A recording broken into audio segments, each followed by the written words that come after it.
Namaste and welcome to this exciting episode of Sattology, debunking mythology. Sat means truth, logos means a study or science, Sattology means a science of truth or study of truth. Opposite of that is mythology, which is the science or study of fake, lie, or imagination. So mythology actually destroys your identity, creates confusion in your mind, and also creates a weak personality.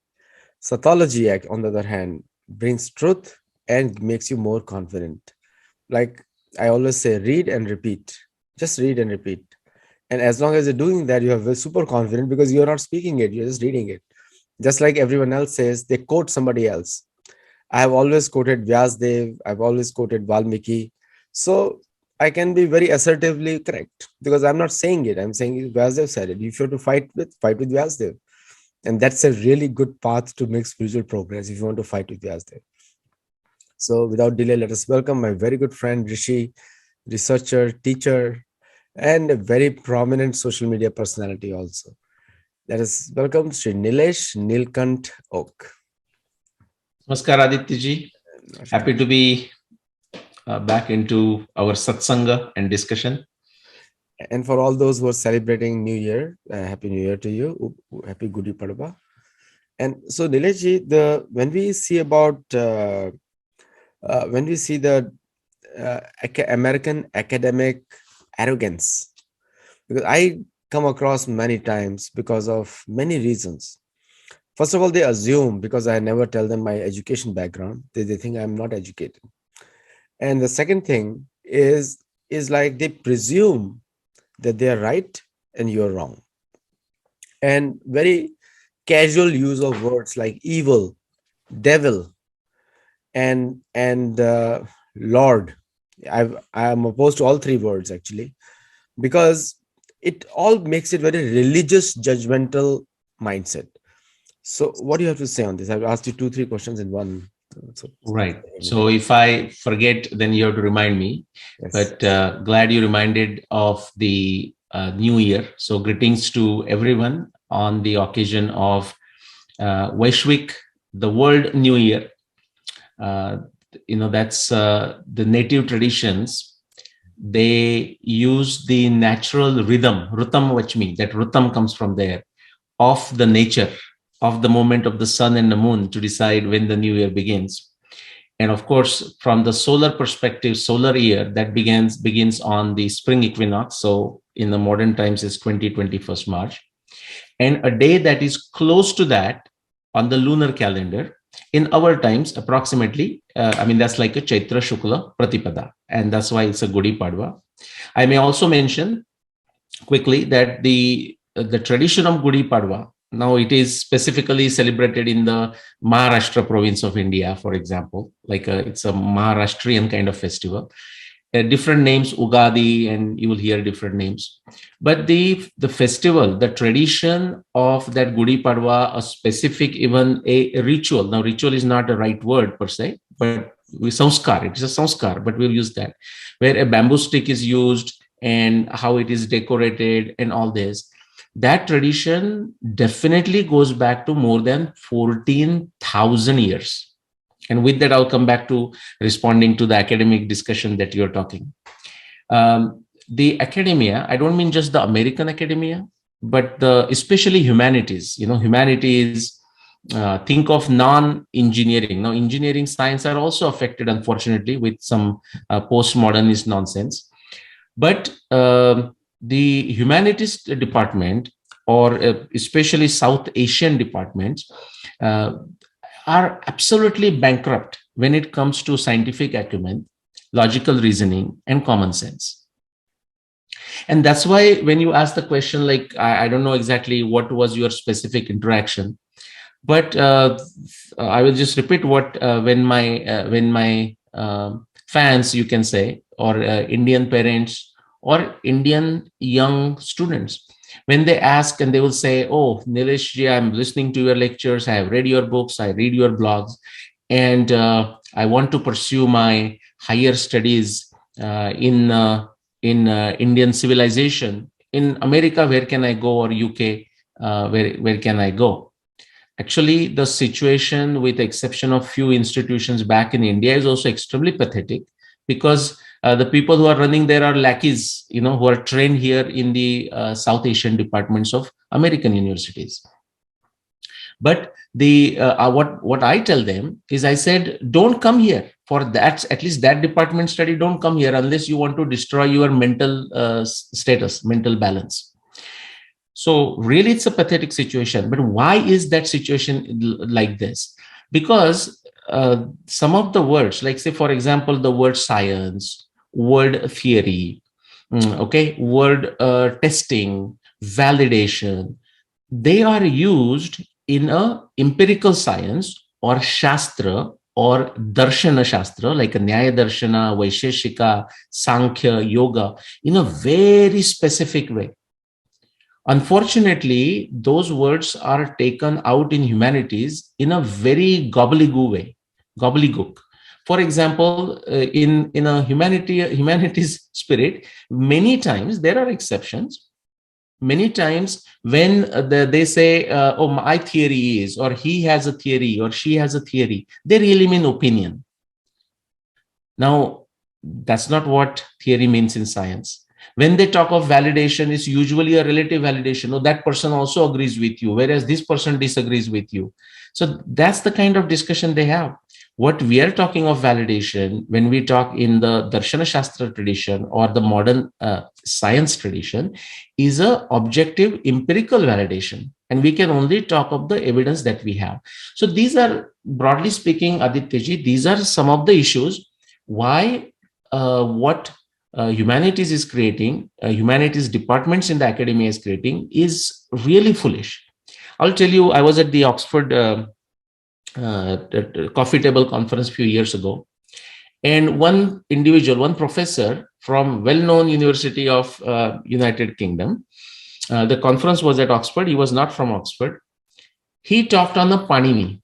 Okay, and me with my co-presenter were sitting there, and I'm saying, what is he talking? I mean, am I understanding him right?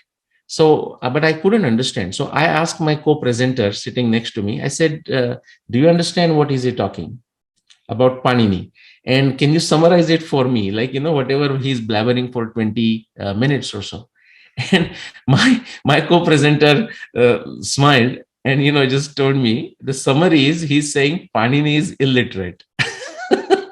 Okay, so the whatever the stuff he was blabbering, a professor of a well-known university, of course from humanities department, for 20 minutes, and I couldn't understand a damn word of it. His summary was, Panini is illiterate.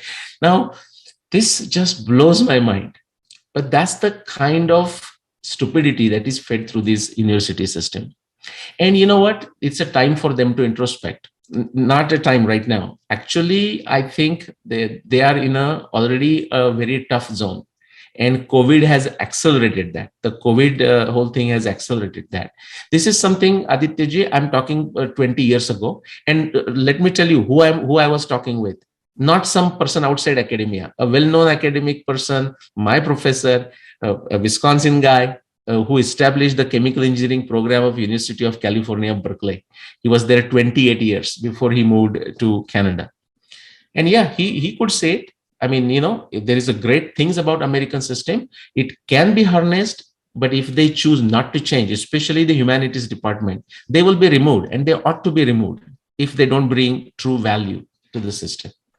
No, I think 20 years back was a time of correction, but now it's no longer, because now it's just employment oriented, and the jobs are actually reducing, not increasing.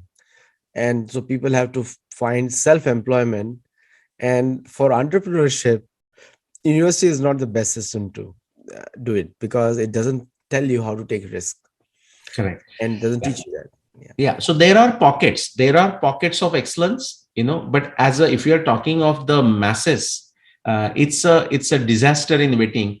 In fact, this is like a bubble, just like a housing bubble. This bubble, because nobody wants to talk the truth. Is hamam mein sab nange hai. It's like nobody wants to talk. The emperor has no clothes, so that's why this thing is continuing like a bubble. And I think the education standards in the Gurukul or the Indian education system, they are still now superior in terms of creating a healthy, complete individual who is emotionally, mentally, spiritually stable. Uh, American universities are not doing a good job because the people who get into these schools are coming. I'm talking about those pockets actually. Those pockets are actually more influenced by the money now than the caliber of the student. So that's why if you produce a Harvard Yale graduate, he will still be like Dalip Singh, which was a deputy NSA who went to India. So that's how questionable it is. So anyway, we'll get started with the presentation, and Yeah. I think today is sunshine, which is great topic. Continuing from the last one. Sunshine. So the people will think sunshine, no. So sunshine brings the sunshine. Well, but one quick point, I will disagree with you partly on the Indian education system also. I'm working with individuals who are trying to bring right changes to Indian education system. And there are these challenges because what is happening, unfortunately, this is like margarine, this is like margarine, this is like DDT, okay, and burger and non-veg and Kentucky Fried Chicken. The problem is the food that Americans are finally rejecting. Okay, now zero trans fat, like that came during the Obama's time. But this with this pure focus on the money, and I'm as a chemical engineer, I know where this hydrogenation margarine came. There was so much hydrogen available from chemical industry, and they didn't know what to do with it. So they found if they took a liquid oil, which is liquid at room temperature, and hydrogenate it, it becomes like a ghee. It becomes like a clarified butter, and it's easy to spread. But out of that, they create this toxic substance called margarine. And margarine is a brand name, but basically hydrogenated fats. And they destroy generations. Our genes has changed, just like a genetically modified corn. Our genes have changed due to these hydrogenated fats. My point is, but now those are exported. So now they are available in other parts of the world, like India, the DDT and margarine and the burgers and the Kentucky Fried Chicken kind of thing. I mean, I'm using Kentucky Fried Chicken in a fried chicken. Not I'm not talking of KFC per se. And now that is destroying India. So I'm saying, just like in the food habits, it is destroying India because they were holding Americans in a great awe and reverence and thinking, oh, they must know their stuff. But that's not the case. So I'm saying India also, it is a challenge because without even knowing the reality, many Indians, unfortunately, because of the global media and globalization, are in a artificial awe. I mean, in a what is the right word? They are in a, they shouldn't be, but they are in the awe of American life standards.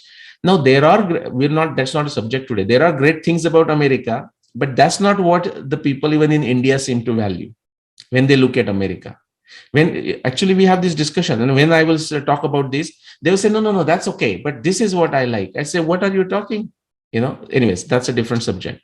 So I partly disagree, only in the sense that you said Gurukula. Yes, Gurukulas are doing it, but they don't have monetary sources. In terms of resources, they are lacking, right?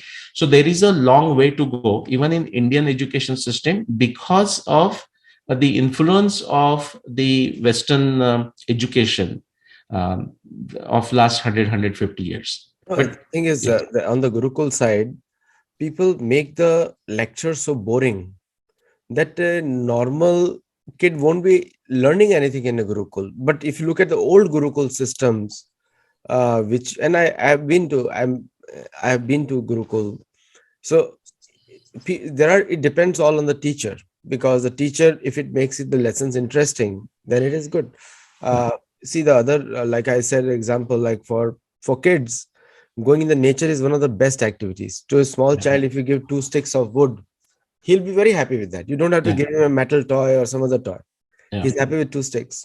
So yeah.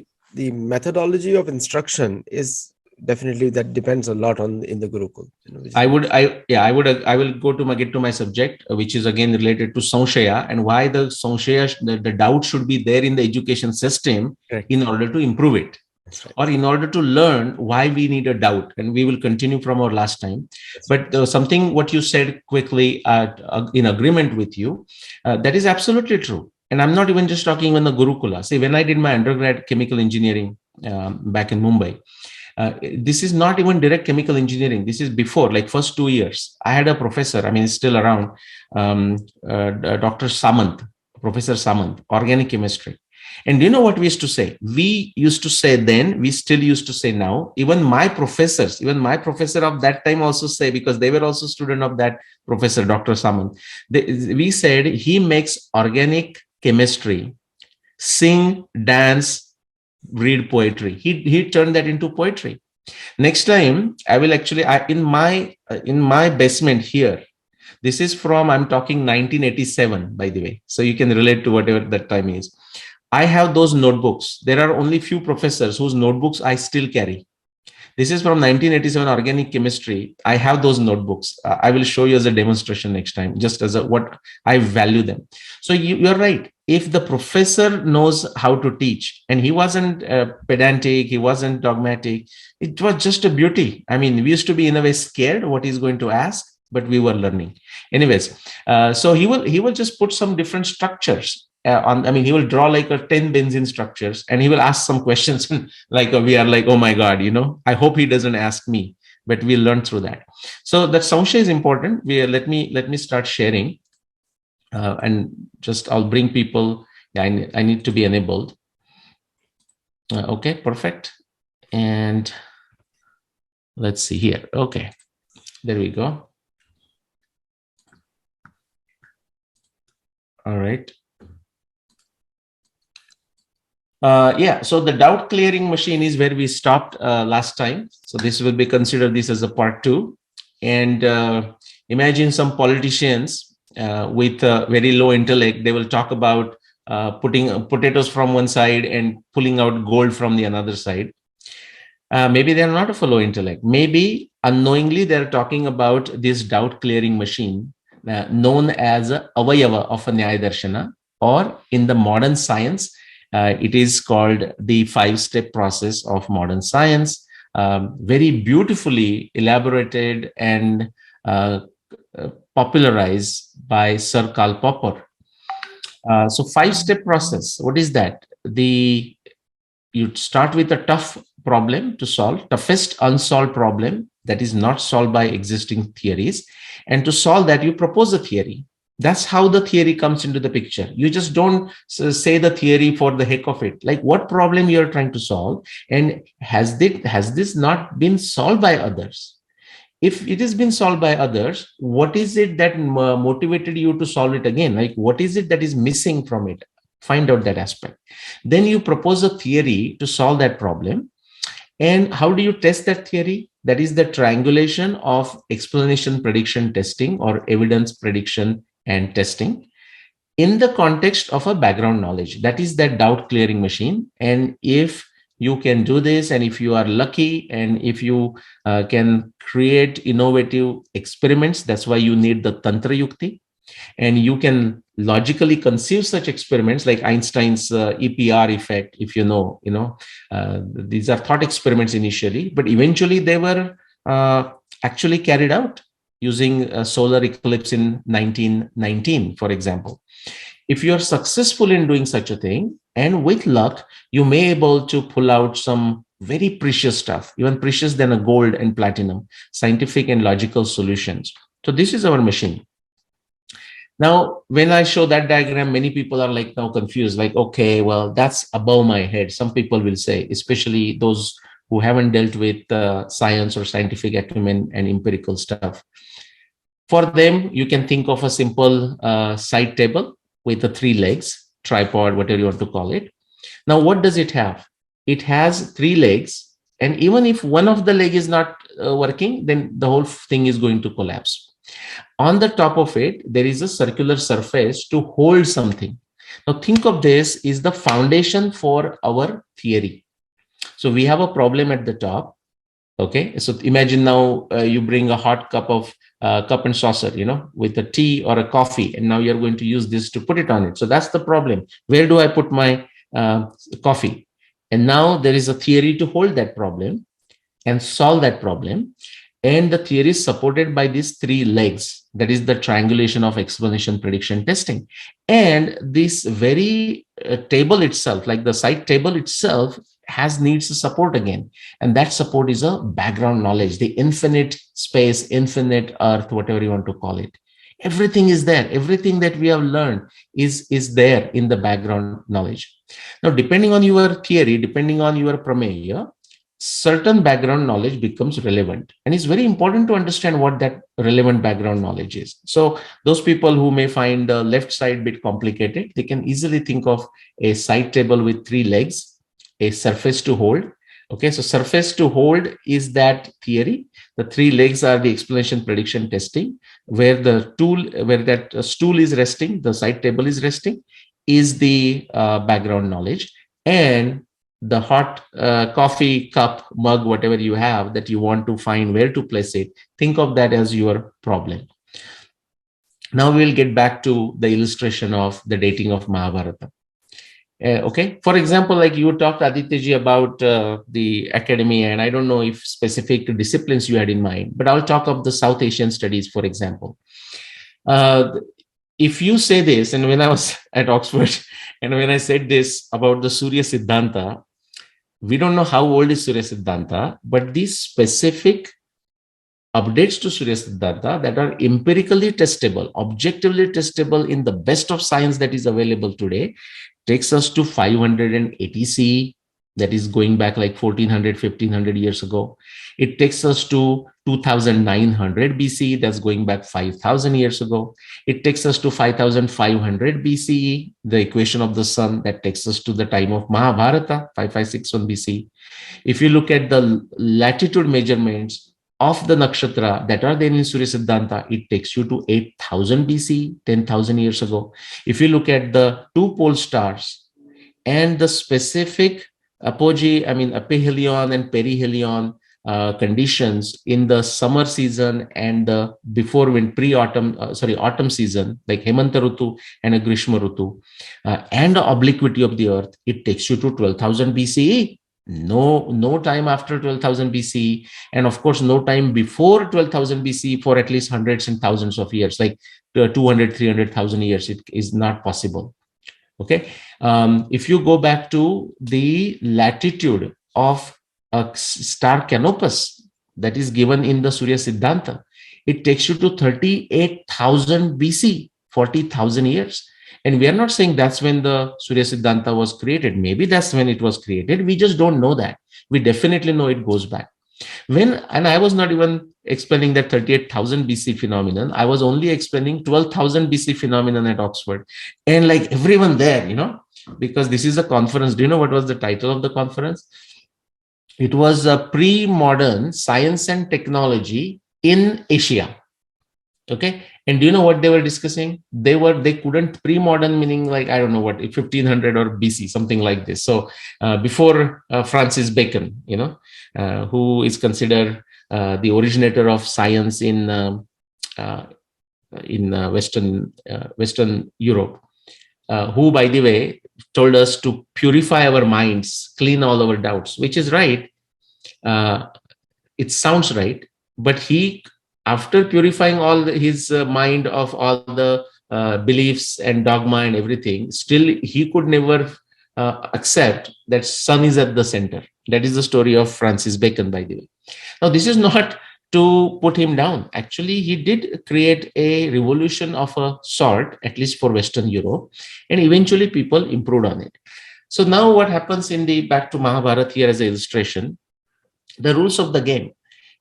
If you look at the dating of Mahabharata as a space, there are 100 plus researchers of last 400 years, including Professor Hopkins of Harvard, who is maybe sitting in his chair. He said, well, I think it's from 400 CE. Now, of course, he was not referring to this as a history. He was simply referring to as a writing of it. And you know what is the tragic thing about it? There is not even a single reference in the entire Mahabharata which objectively tested will take you ever to 400 CE. Forget 400 CE. There is nothing in the Mahabharata text that will take you to any time after 4500 BCE. After 4500 BCE, Not even a single reference.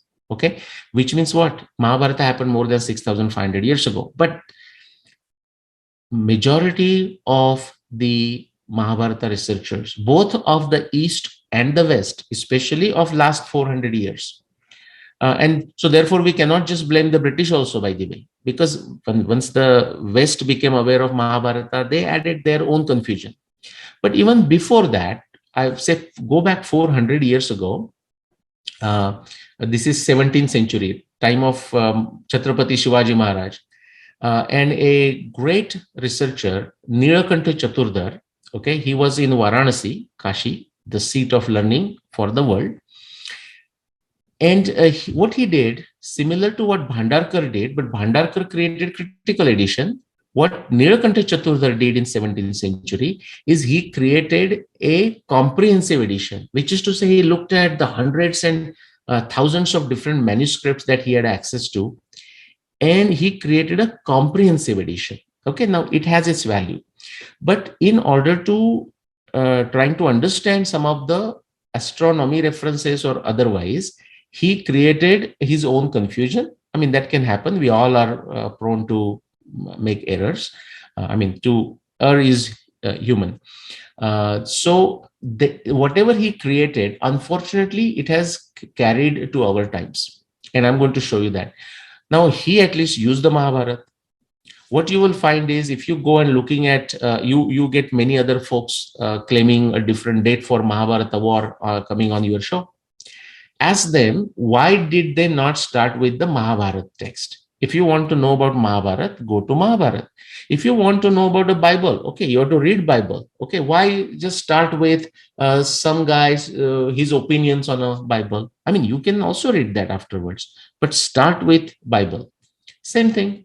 If you want to know about Mahabharata, start with Mahabharata. Then you can be critical about it. That's the process of a samshay. That is the process of a doubt. And if you understand the doubt clearing machine, you have nothing to worry about.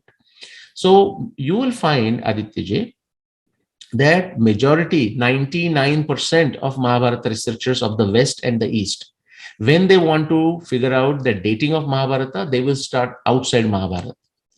So they have a priori some conception, some dogma, some belief, some assumption in their mind as to when Mahabharat war had happened, when it should happen, so that it fits their other jugad, whatever other speculations they have done.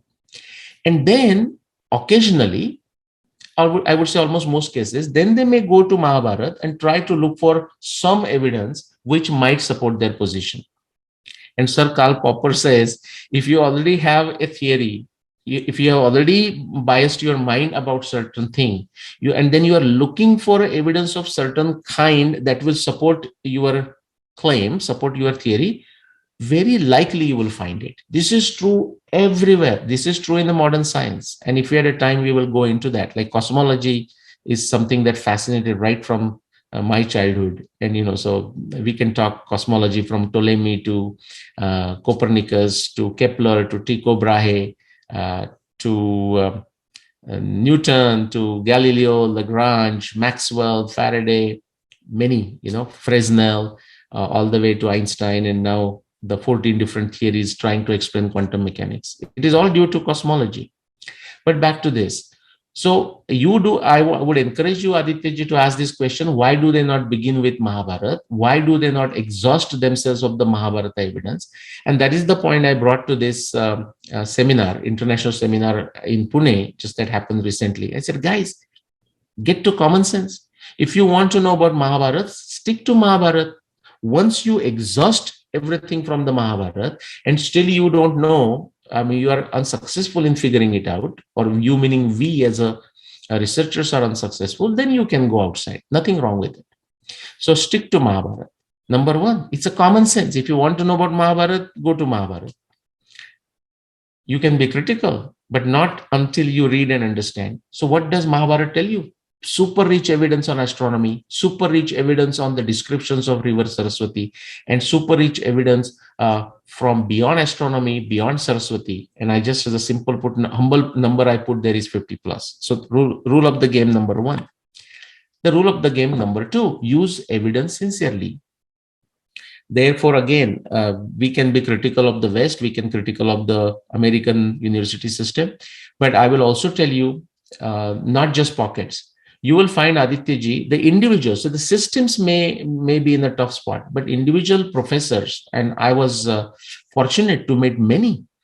Many. I mean, I'm thankful to, at least my time, like going back 30 years. Thankful to the North American education system, the infrastructure, the openness of professors. I'm thankful to them. I mean, today what I am, they definitely played a big role. That is not to discount the roles of my great professors, like I mentioned today, Professor Samant, back in Mumbai. But the point is, use evidence sincerely. Now, people would say, what do you mean? Are there insincere folks around? Well, that is the problem. See, again, why we need social. Many other ordinary folks, again, this is, I'm specifically focusing on Indians, but this applies, it's a universal phenomenon. Humanity, the basic instincts are similar. In India, if you tell that, oh, that so-called famous person is basically lying, and people would say, Arey bhai, aisa kaisa ho sakta hai? I mean, why would somebody lie? Now they know that happens all the time in the real life. It happens in the stock market. It happens in the business. It happens in every walk of life. But somehow, because they confuse this, which is a shastra, adhyatma is a shastra, but they confuse with religiosity. They confuse with religion. Okay, like a group agreeing to certain dogma. That is what the religion is. Therefore, they think, why would somebody lie? Okay, I just don't get it, but I'll just move on. So use evidence sincerely. Do not use Mahabharata evidence just when it suits your date. Use it all or use none. Do not use random evidence to just show that due process is being followed while you have already started from, for example, the Kali Yuga assumption or some Aryabhata assumption or some Aryan invasion nonsense assumption. These are all assumptions, guys. First, prove that. And still, whether you prove that or not, you still have to get to Mahabharata evidence in toto. Now, when I said this, like, do not use random evidence, because that's what you would say 99% of the Mahabharata researchers of the East and of the West are doing it. Okay, that's number one. Now, use it all or use it none. Because what's the problem with random evidence? I'll give you a simple example. Those people who understand cricket, but you can find this and find an example in baseball, and you can find example in any game. Say in cricket, for example, those of you who follow cricket or know about it, Sachin Tendulkar, now he retired, but he's considered a great player. Okay. Now imagine a great batsman. Okay.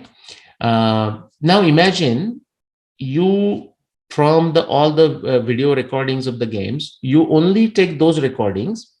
This is what we mean by arbitrary or selective evidence, and only show the shots every time he was getting out. Okay. Yeah. And just show those, and you should then show it to somebody who doesn't understand cricket. He says, hey, he's our or the world's great player, great batsman, and just show him. And what do you see? Every time he's getting out. Now that is a selective, arbitrary, or selective evidence. That's not what we should do. Look at all the evidence. And yes, you will find him making centuries, him making double centuries, he hitting sixers and he hitting squares. And of course, you will also see he getting out. And still he's considered a greatest batsman. That is the way the science is done. This is not new to science. The term that is used is called a truth likeness score or a verisimilitude score. Okay, like you can represent that as a T and S, like a truth score or T. Anyways, so use evidence sincerely. Next, try to solve real problems. Many people, actually, Aditya ji, this is like a frustrating experience for me. Now that you talked about me being a popular and media personality, or whatever, social media personality, it also becomes a frustrating or nightmarish, for a reason. Now, many folks will send me emails, somehow try to contact me. If they somehow find my number and want to WhatsApp with me, next thing they want to talk to me. I said, no, I try to be polite. Guys, unless you have some substance to talk, I don't have a time to talk with you. Okay, so I have to find a way to mute them and so on and so forth. It's very unfortunate.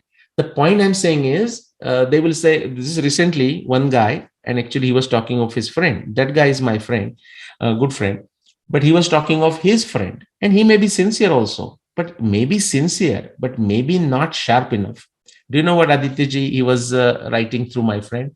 He said he has looked at Shivalinga, okay, and to him it feels like a rocket engine.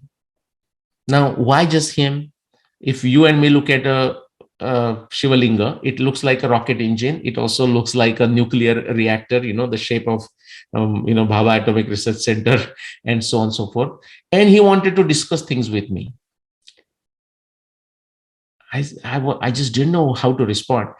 So I, to my friend, I said, well, ask him to put forward whatever he's trying to do using this doubt clearing machine.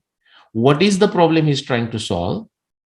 What is his theory? What is his evidence? How he plans to test it? And what conclusion, what kind of problem it is going to solve? Or if he solves the problem, how the world is going to benefit? After that, my friend came back to me. My friend is here in Texas.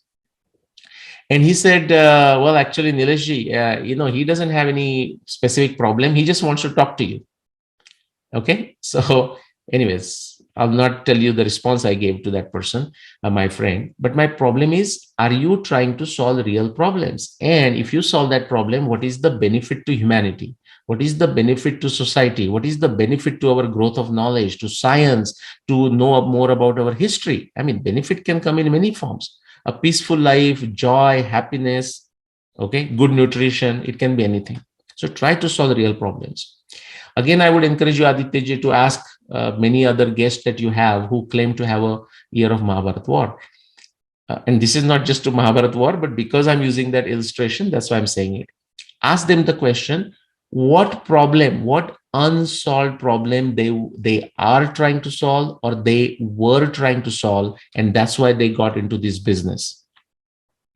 I will not elaborate on this, but my journey began because this was the toughest unsolved problem of the Mahabharata text, as far as the dating is concerned, until 2009. And no previous researcher dared solve this problem. Now, to be fair, there were few who acknowledged it going back to even 400 years. For example, Nilakanta Chaturdhar knew about it. He didn't solve it. Lokmanya Tilak knew about it. Shankar Balakrishna Dikshit knew about it. The greatest astronomer that the world has seen, as far as this is my opinion, this is not my theory. Okay, Shankar Balakrishna Dikshit, who wrote the history of Indian astronomy, the greatest astronomer par excellence that possibly the world has seen. He was aware of it. He couldn't solve it. Lele Shastri couldn't solve it. Bharatacharya C.V. Vaidya was aware of it. Bharat Ratna Panduranga Vaman Kane. Bharat Ratna is the highest civilian award of India. The winner of that, Panduranga Vaman Kane, was aware of it. In fact, they were so frustrated with this problem that they said maybe this is one of the interpolation. Now, Mahabharata has interpolations. Okay, but if you look at critical edition, it will say, nah, this is not interpolation. And now we have, through my work, there is so much evidence that we know that not only this is not interpolation, but this is one of the fascinating marvel evidence, but the marvel that should be cherished by the entire humanity. It is not just for Indians. This Arundhati Vasishta observation, it just tells you the sophistication, accuracy, precision of ancient astronomy. Now, as we go in ancient times, actually, even today, that should be possible with the globalization, but unfortunately, that's not happening. But as we go in ancient times, what you find is that there is no us versus them, really. It is all us. Because now we have created these nationalistic boundaries and all kinds of East versus West, racial boundaries, and so on. But it wasn't like that. I mean, the people were fighting, of course, people were fighting for different reasons, but these artificial things were not there. Okay. For most part, it was very, very interesting how they were sharing knowledge, how they were acknowledging the sources of knowledge. But with the colonialism, they had reasons to suppress that, and that happened. Back to this subject. So this was the toughest unsolved problem that I could not solve. That's where I began. And why that was the toughest problem? Because in our times, Vasishta, the star Vasishta, the Mizar, is walking ahead of Arundhati, star Alcor. And this is the situation for last 6,500 years that now we know because of my research. That was the situation for 6,500 years. But this is these stars are part of the panhandle, okay, the Ursa Major. And astronomers were scratching their heads for last 400 years at least, that we know. They say these stars are so stable, such a low proper motion. Why would ever, or by using what mechanism Arundhati would go walk ahead of Vasishta? Nobody could think of it. That's why Pavakane said this is impossible in the very order of nature, astronomy speak. C.V. Vaidya thought like somebody must have inserted this observation in an interpolated fashion and so on. Okay. That's how tough this observation was to explain, because that's the case. And 6,500 years, this is not possible. But Vyasa is saying at the time of Mahabharata war, it is the Arundhati that is walking ahead of Vasishta. The motion is anti-clockwise as seen from the earth, looking in the north direction. Okay. So what was the thing? Now, this is what, I was scratching my head for 15 years once I started working on this. But now bringing back this doubt clearing machine. Look at this. So we have this machine here. Okay. So this is our Arundhati problem. Think of now, if we don't have something to support, it's going to fall off. We cannot solve it. Okay. It's a disaster. That is that Arundhati Vasishta observation. The theory I put forward, again, revolutionary theories are very simple. Ptolemy said Earth is at the center, everyone is rotating around. Copernicus came and said sun is at the center and everyone is rotating around the sun. Right? Galileo said celestial is equal to terrestrial. What you see up in the sky is similar to what's on the earth. Everything up there is not perfect. Just like earth, there are imperfection, ups and downs. You also see on the surface of the moon. Celestial is equal to terrestrial. Newton took the Kepler's theory. What did Kepler do? Kepler said, okay, sun is at the center, but the orbits are not circular. They are elliptical. See, these are the statements of their theories. They can be very simply explained. They can be very simply stated in one liner. What is my statement? All astronomy evidence of Mahabharata text is a visual evidence of the Mahabharata times. So if that statement is there, and if you want to show that to be correct, then we should go to that time when visually seen Arundhati would have appeared walking ahead of Vasishta. That is that theory, the surface that holds. And how do you test it? Using the three pillars. The triangulation of explanation prediction testing. That's where you need a Tantra Yukti, Vijnana Buddhi, and also Tarka Shastra. Okay. So logical reasoning, scientific acumen, and ability to form thought experiments but make them reality. That is the Tantra Yukti. So that took me 15 years, by the way, using modern sophisticated software based on a NASA Jet Propulsion Lab data, latest data, and mathematical calculations. And then, of course, you need the foundation. What is the foundation for this? Once you define the theory, Aditya, the foundation, the background knowledge becomes very obvious. Okay, so what are you saying? You are trying to do something with Mahabharata, dating of Mahabharata. You are using reference from Mahabharata. So Mahabharata text is required. You are using an astronomy reference. So you need all the text on astronomy, modern astronomy, ancient Indian astronomy, world astronomy, everything is required. And then you need to formulate the experiments. I'll not take you into technical details. They are there in my books. They are there in my talks. They are there in my blogs. But what is the outcome? What is that revolutionary outcome? The revolutionary outcome was, and what I'm showing you the date here, is a refined date that was done by Siddhartha Chabra in 2019. So in 2009, I showed with the astronomy data of that time, okay, that the Mahabharata war is not possible anytime after 4508 BCE. Now, Aditya, you started with your discussion or whatever with American academia, possibly from humanities, I'm not sure. if they hear, see, the dogma of the civilizational antiquity, the world civilizations that they're stuck in, it doesn't go beyond 3,000, 4,000, 5,000 years, something like this. So if they hear Mahabharata 7,500 years ago, or Ramayana 14,000 years ago, or the portions of Rigveda definitely more than 22,000 BC, more than 24,000 years ago, they may fall from their chairs. Okay. Now, if they want to get out of the uh, stigma, or not stigma, the dogma that they're stuck in, they have to pursue, they have to definitely build their scientific acumen, logical reasoning skills, get into the empirical evidence, understand how science is done. Then, yeah, it's a joyous ride. So, when Siddhartha Chabra in 2019, he revisited this same problem. Now, this was not a problem, but he revisited that same Arundhati Vasishta observation to test, to validate if what I was saying makes sense. This is the attitude everyone should have. No one should take my statement blindly. Just like the background knowledge we talked about, some of the assumptions that we make, we don't have to take it on a blind value. For example, in my book, I wrote, Adityaji, that the nakshatra, see, this is the statement, and there is one, you talked of academia again. There is one PhD in history. I think he's down in Florida, if my information is correct. He teaches at some college, history, great. And he has reviewed my book, and I'm thankful to him. My thanks to him for reviewing the book. His YouTube video is there.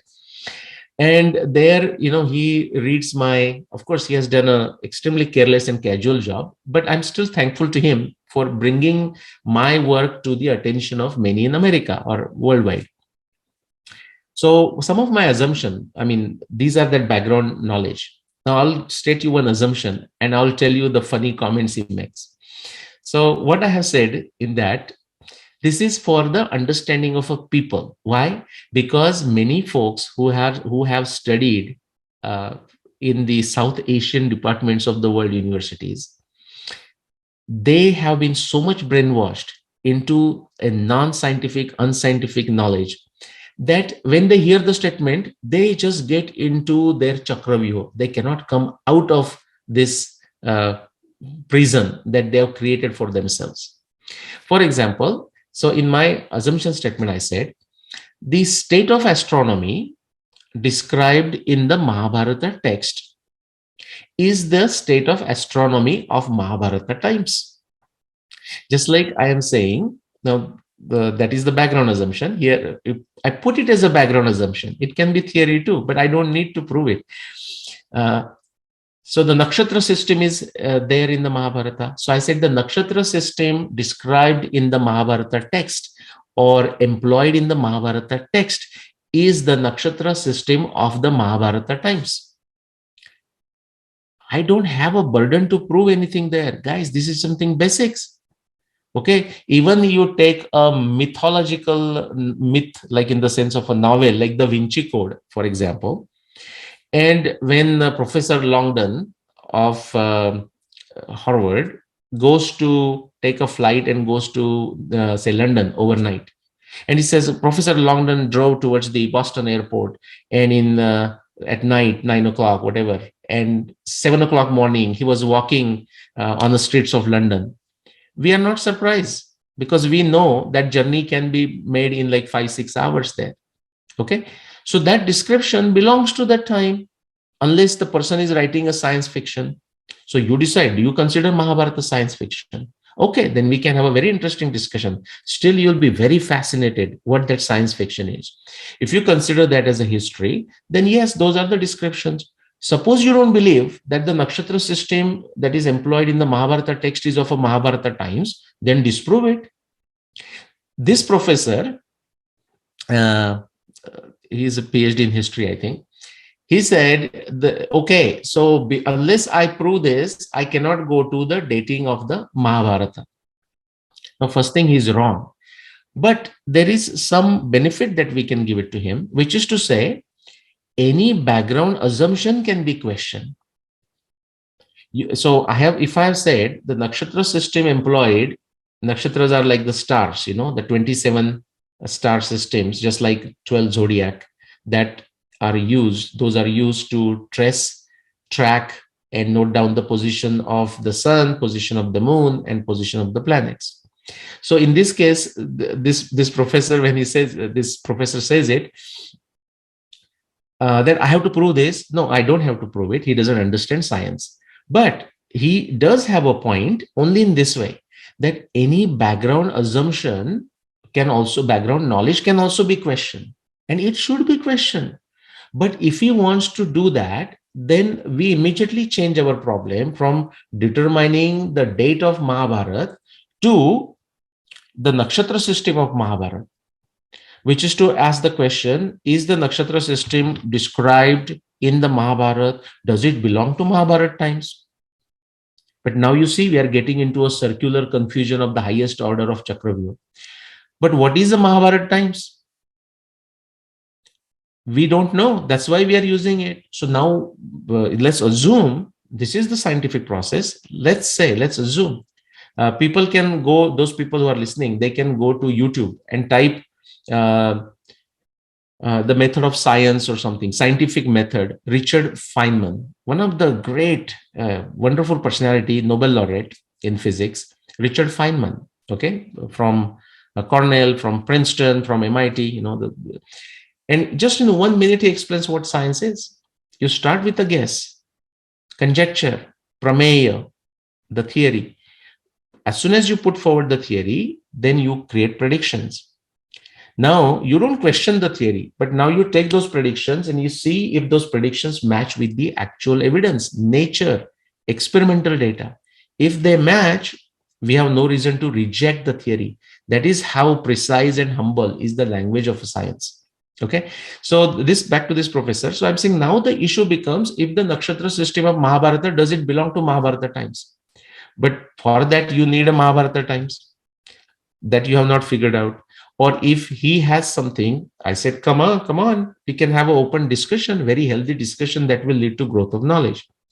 Now, he wants to have a discussion, but he doesn't have a specific time for Mahabharata of his own. I said, unless you have that, we cannot discuss any of the assumptions that he would like to discuss. I'm saying, that's the problem. So you talk about academia, and then he immediately he will jump into, people should go and watch that video. I mean, he wants the many people to watch the YouTube videos, and I'm his marketing guy, you can say.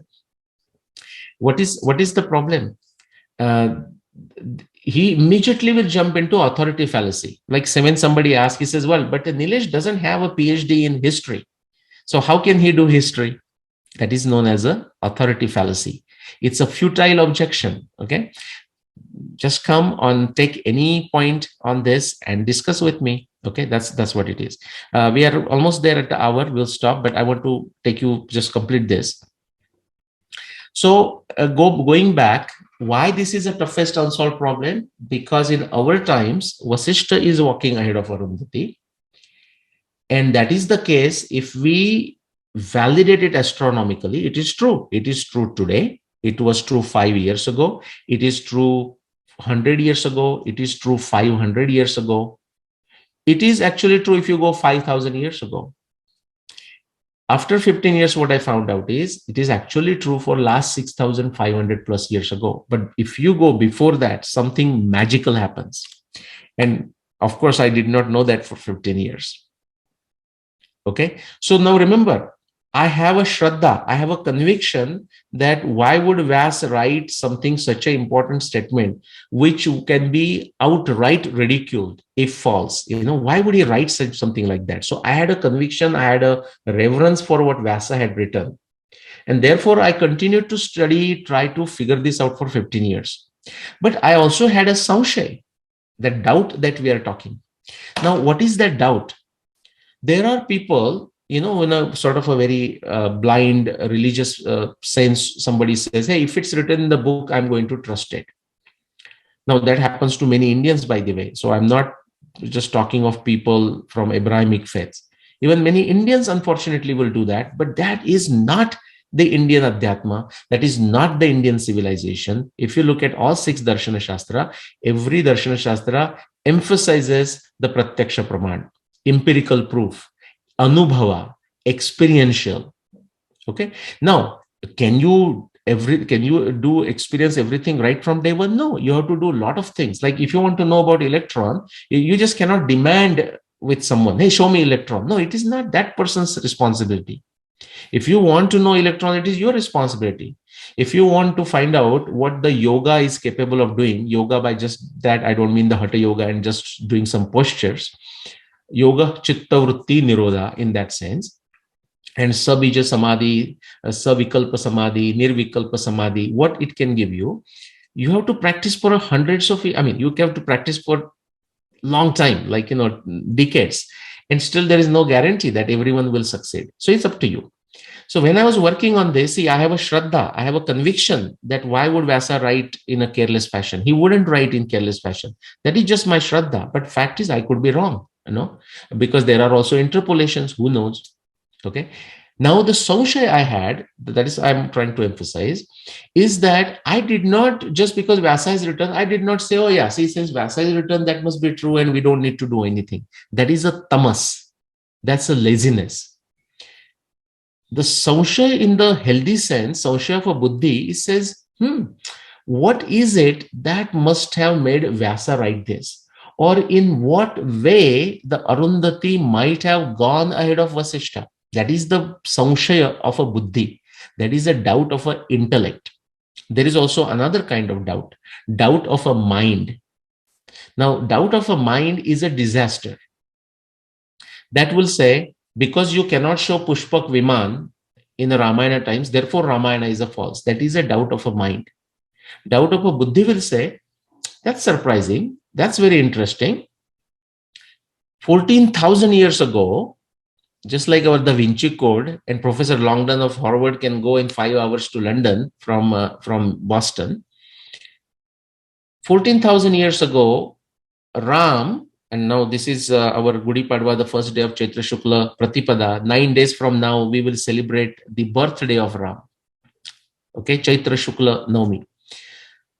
And so Rama killed Ravan, and Rama has made this vow, right, that he will not enter the cities. Actually, Vibhishan, Ravana's brother, says, please come and accept my hospitality.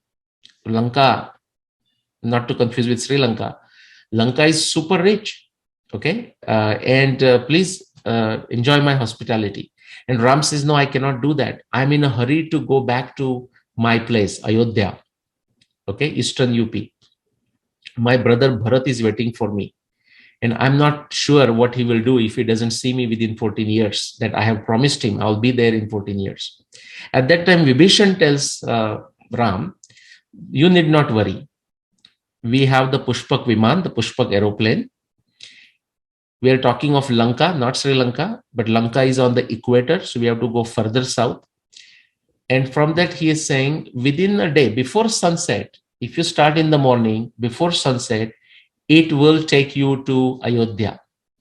Okay, people can go into Google Maps and go from an equator like a Malay or some place like that, or what is that? Garcia Island, Diego Garcia Island, which is British took over and now made a military base there. Think of that location. From there all the way to Ayodhya in northern India.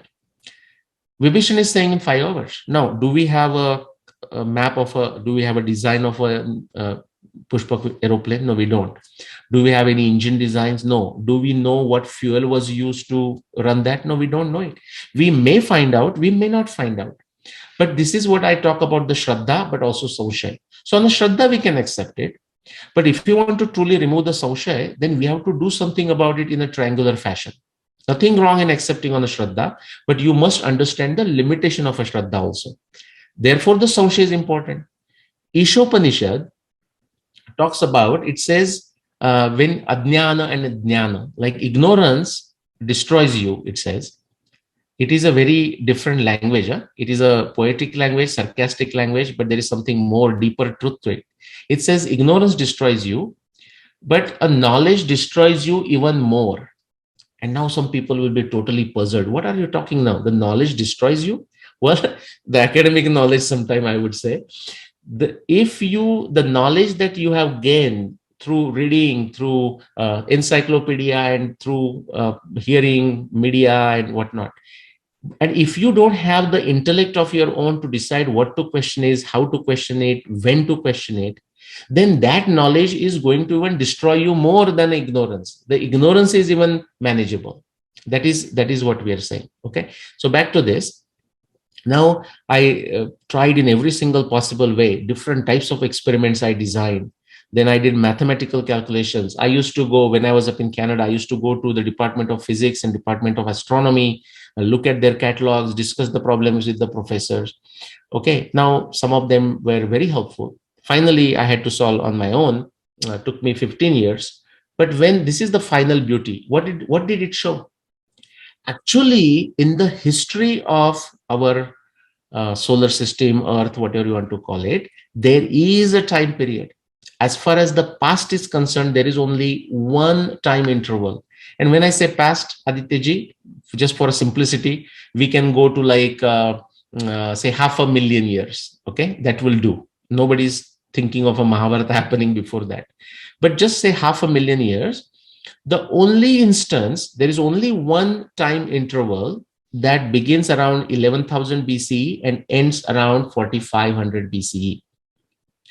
Only during this time interval, Arundhati was walking ahead of Vasishta. Now, this is, of course, a relative motion, okay, apparent motion, because they are not moving per se. It is the Earth that is rotating around itself, and Earth's specific orientation with respect to those two stars, Arundhati and Vasishta, Mizar and Alcor. And those people who have access to astronomy software, those who are studying physics and astronomy, you can actually go and do this. Okay, Alcor and Mizar in the big dipper, big handle, panhandle, and go look back and do their diurnal motion, 24-hour motion. Do it now, do it every 1,000 years going back, and see what happens once you go beyond 4,500 BCE. So between 11,000 BC to 4,500 BC, you're going to see that the diurnal motion, the daily motion, 24-hour motion around the North Pole, Arundhati is walking ahead, Vasishta is walking behind. Now, this should give you goosebumps if you understand science. This is what Vyasadeva has written in the Mahabharata text, saying that when the Mahabharata war was happening, Arundhati was walking ahead of Vasishta. Now, so which means any time after 4,500 BC is basically falsified, okay, dismissed. Anything before 11,000 BC is also dismissed, just based on this observation. So this observation does not give you a specific year of Mahabharata war, that 5561 BC that I have determined, that we are going to do into this series. But it tells you that any year claimed outside this interval is not possible, impossible, based on this particular observation.